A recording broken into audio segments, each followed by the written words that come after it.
Standing inside a 16th century royal armory, surrounded by suits of polished steel etched with pure gold, it is easy to assume the men who built these masterpieces were among the wealthiest individuals in Europe.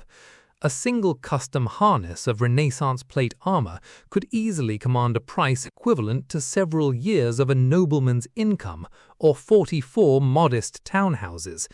In the public imagination, the master armorer was an industrial magnate drowning in profits. The reality beneath the gleaming steel was far more precarious. Behind the ornate facades of the finest workshops in Augsburg and Milan sat a business model plagued by crippling cash flow gaps, crushing guild overhead, and massive credit exposure. Understanding how a Renaissance armor workshop actually functioned reveals a surprising truth. The greatest danger to a master armorer was not a downturn in demand or a shortage of skilled labor. It was winning a contract from the most powerful ruler in Europe. To understand why this business was so deceiving, one must first look at the staggering numbers attached to high-end armor. During the late 15th and early 16th centuries, a basic mass-produced suit of munition armor for a foot soldier cost around 4 to 5 guilders. That represented roughly 2 to 3 months of wages for an average infantryman. However, a bespoke suit of parade or tournament armor crafted for a prince was a completely different class of product. These complete garnitures included interchangeable plates for the joust, field battle, and formal pageantry. Surviving transaction records from the German city of Augsburg reveal that a top-tier imperial garniture could cost anywhere from 500 to 3,000 gold ducats. To put that number into perspective, a single altarpiece painted by the Italian master Raphael at the peak of his fame fetched around 177 ducats. A single suit of armor created by an elite master was priced higher than 15 custom Raphael paintings combined. It was the ultimate status symbol of the early modern world, combining high-grade engineering with wearable luxury art. When a client ordered a product worth a small fortune, logic suggests the producer should be accumulating enormous profits. Yet the gross revenue of a workshop told only a fraction of the story. Before a single sheet of steel could be shaped, the master armorer had to finance a complex and expensive supply chain. High-grade iron blooms had to be sourced from specialized water-powered smelting mills in Styria or northern Italy. The raw metal was not uniform stock. It arrived as uneven blooms that required hours of manual hammering to achieve the specific carbon distribution needed for heat-treated steel. Fuel was another relentless drain on capital. Maintaining the steady, intense heat required to forge plate metal consumed vast quantities of hardwood charcoal every single day. According to municipal trade records from southern Germany, charcoal costs alone could devour up to 15% of a shop's operating budget. Added to this was the constant expense of specialized tools. A fully equipped Renaissance armor workshop required dozens of custom-shaped andils, specialized shaping stakes, heavy iron shears, and heat-treating oil vats. Surviving probate inventories show that a complete set of master armorer's tools was valued at over £13 sterling in England, a sum that could take a skilled tradesman years to save. The second major financial burden was the strict structure of the Renaissance guild system. In cities like Augsburg, Nuremberg, and Milan, trade guilds enforced aggressive legal monopolies over every step of production. A master armorer was strictly prohibited from completing every stage of the suit himself.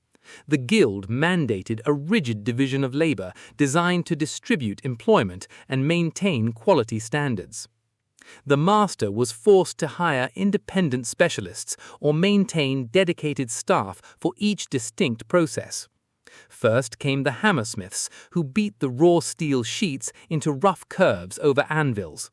Next were the fitters, who adjusted the articulating plates and rivets to match the exact dimensions of the client's body. Once assembled, the armor was passed to the polishers. Polishing was one of the most expensive and time-consuming phases of production. It required dedicated water-powered grinding mills where workers used trip hammers and leather wheels dressed with emery powder to bring the dark steel to a mirror finish. Account books from the imperial court at Innsbruck showed that the chief master armorer earned 200 florins a year. His skilled journeymen earned 52 florins, while apprentices received 26 florins annually. If the armor required decorative embellishment, the financial commitment escalated dramatically. The steel plates were dispatched to master engravers who etched intricate patterns into the metal using acid and burins. Finally, goldsmiths were brought in to apply fire-gilding, using a volatile mixture of mercury and pure gold dust to create gleaming golden borders. The cost of gold leaf and mercury alone could exceed the price of the raw steel by a factor of 10. All of these external craftsmen, journeymen, and polishers demanded payment in hard currency as the work progressed. A master armorer could not tell his polishing mill owner or his goldsmith to wait 3 years for their money. This dynamic created an aggressive cash burn rate. A single complex garniture could take anywhere from 6 months to 2 full years to complete. During that entire period, the master was bleeding cash to pay weekly wages, shop rent, fuel bills, and material suppliers. To survive this production cycle, an armor workshop required substantial liquid cash reserves or access to flexible credit.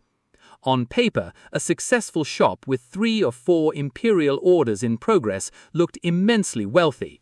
In reality, its balance sheet was extremely top-heavy. Almost all of its assets were locked up in work-in-progress inventory sitting on the shop floor. This delicate financial equilibrium brought the master armorer directly to the most dangerous element of his business, his customer base. High-end plate armor was not bought by wealthy merchants or prosperous townspeople. The primary buyers were high-ranking nobles, dukes, archdukes, and reigning monarchs. In 16th century Europe, royalty possessed immense political power and social prestige, but they were notoriously terrible debtors. Rulers spent lavishly on wars, court diplomacy, and royal weddings, frequently exhausting their imperial treasuries. When cash grew scarce, sovereign rulers did not stop ordering luxury goods. Instead, they simply stopped paying their invoices on time. When an armorer delivered a magnificent garniture to a royal client, he rarely received a purse of gold coins in return. More often, he received an official imperial promissory note, a formal document promising payment at a future date. These imperial IOUs were frequently deferred for years. In many cases, monarchs offered non-cash compensation to settle their debts. Rulers granted armorers tax exemption certificates, trade privileges, mining shares, or rights to collect local customs tolls. While these rights held real long-term value, they did not solve the armorer's immediate problem.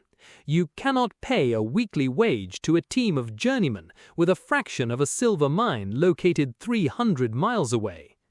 To bridge the gap between delivered goods and overdue royal payments, master armorers were forced to become involuntary credit brokers.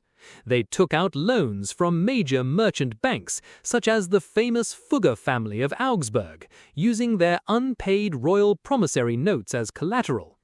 These merchant loans carried substantial interest rates. If the monarch delayed payment long enough, the interest charges would slowly eat away at the armorer's profit margin. In the worst cases, an armorer could be driven into personal insolvency while holding outstanding imperial invoices worth thousands of gold guilders. The most compelling historical example of this financial trap is the career of Lorenz Helmschmid, one of the greatest master armorers in human history. Operating out of Augsburg in the late 15th century, Helmschmid was a legendary artisan whose innovative articulated plates set new standards for mobility and elegance. His work caught the attention of King Maximilian I, the head of the powerful House of Habsburg and future Holy Roman Emperor. Maximilian was obsessed with chivalric tournaments, military innovation, and grand visual spectacle. Recognizing Helmschmid's genius, he made him his official court armorer. It was the highest professional honor a 16th-century craftsman could achieve. On paper, Lorenz Helmschmid had reached the absolute summit of his profession. He was tasked with crafting magnificent armors for the king, royal gifts for foreign dignitaries, and specialized tournament suits for the imperial court. Yet surviving letters in the Austrian state archives reveal that Helmschmid's position brought perpetual financial stress. Maximilian I was an ambitious visionary, but his financial management was notoriously chaotic. The emperor was constantly waging expensive military campaigns across Italy and the Netherlands, leaving his treasury perpetually drained. As a result, Lorenz Helmschmid was left waiting years for major imperial orders. By the late 1480s, the imperial court owed Helmschmid thousands of florins for completed armors. The master armorer was forced to write urgent petitions directly to the emperor, begging for payment so he could satisfy his own creditors. In one surviving document, Helmschmid pleaded with the imperial treasury for funds, explaining that he was facing financial ruin and could no longer purchase the raw materials or pay the wages required to keep his workshop open. To keep his business afloat, Helmschmid was forced to accept alternative payments from Maximilian.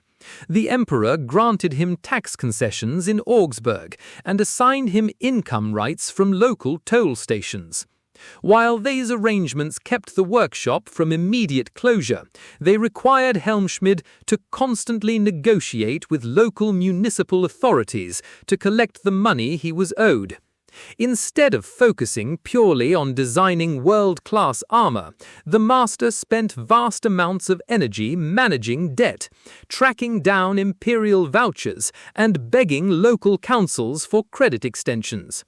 When Lorenz Helmschmid passed away in 1515, he left behind an international artistic reputation and a workshop inherited by his brilliant son, Coleman Helmschmid. Yet Coleman inherited the exact same structural trap. When Emperor Charles V commissioned monumental armor sets from Coleman Helmschmid, payments were delayed for years once again.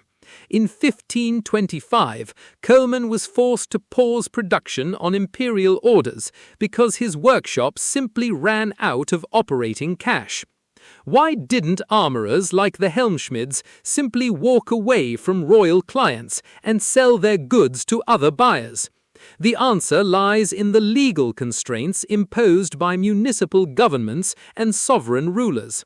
A city like Augsburg drew immense international prestige and economic vitality from its master armorers. The city council enacted strict laws to protect its trade secrets and maintain its competitive advantage. Master armorers were legally forbidden from moving their operations to another city without formal permission from the town council. Leaving the city without authorization could result in the immediate confiscation of property, loss of citizenship, or banishment. Furthermore, when an armorer was appointed court armorer to a monarch, his contract usually included exclusivity clauses. He was legally bound to prioritize imperial commissions above all other work. More importantly, armor was a military weapon of vital strategic importance. An armorer was strictly prohibited from selling high-grade combat gear to foreign states or potential enemies of his sovereign. If the Holy Roman Emperor was at war with the Kingdom of France or the Ottoman Empire, an Augsburg armorer could not accept lucrative orders from French nobles or Turkish commanders. This legal boundary severely restricted the master's market freedom. He could not take his product to the highest bidder on the open market. He was tied to a small elite network of domestic clients who knew that the armorer had very few alternative outlets for his highest-end work. To fully understand the financial reality of this trade, we can evaluate the 4 possible economic scenarios for a 16th-century master armorer. The best-case scenario was rare. It occurred when a master secured steady commissions from wealthy, reliable princes who paid a portion of the price in advance, settled the remaining balance promptly upon delivery, and granted the shop lucrative long-term tax exemptions. In this scenario, the master enjoyed high social standing, owned a comfortable town home, paid his journeyman well, and accumulated modest wealth to pass down to his heirs. The realistic successful outcome was far more common for top-tier shops. In this situation, the armorer maintained an international reputation and an impressive portfolio of orders. However, his actual cash flow was perpetually tight. He held significant wealth on paper in the form of property, tools, raw materials, and unpaid royal debt, but he lived in a constant state of short-term financial maneuvering. He spent decades juggling loans, negotiating with suppliers, and petitioning royal treasuries just to maintain his weekly payroll. The realistic negative outcome was a slow financial bleed. An armorer accepted several high-profile commissions from a noble client who subsequently suffered military defeat, political disgrace, or bankruptcy. After spending months financing raw materials, fuel, and specialized labor out of pocket, the armorer was left holding finished or half-finished custom suits tailored to a client who could never pay. Because bespoke armor was engineered to fit one specific individual's body measurements, reselling a custom suit to another buyer required expensive modifications or meant selling it at a deep discount. The armorer was forced to liquidate his raw materials, lay off his journeyman, and downscale his operation to basic repair work or low-margin munition armor. The total failure scenario was catastrophic insolvency. Driven by large imperial orders, the master borrowed heavily from local merchant bankers to expand his workshop, buy expensive gilding materials, and hire additional craftsmen. When the sovereign defaulted entirely or delayed payment indefinitely during a prolonged war, the armorer's creditors foreclosed on his workshop. His tools, materials, and personal real estate were seized by the city court. Deprived of his mastership and property, the former shop owner was reduced to working as an employee in another master's shop or forced to flee the city as an outlaw debtor. Looking beneath the surface of the Renaissance armor trade reveals that popular history has fundamentally misread the industry. An elite armor workshop was not a simple manufacturing shop enjoying massive profit margins on raw metal. It operated as an artistic luxury studio tied to a high-risk credit venture. The master armorer was not merely a metalworker. He was a high-stakes financial manager who was forced to underwrite the extravagant military and ceremonial lifestyles of Europe's ruling elite.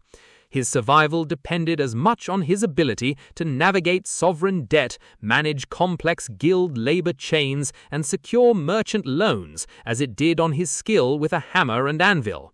Ultimately, the Renaissance armor workshop proves a fundamental law of business history. A business can boast the most exquisite product in the world and command astronomical prices, but if its primary clients have the power to defer payment indefinitely, high revenue is merely an illusion covering up structural debt.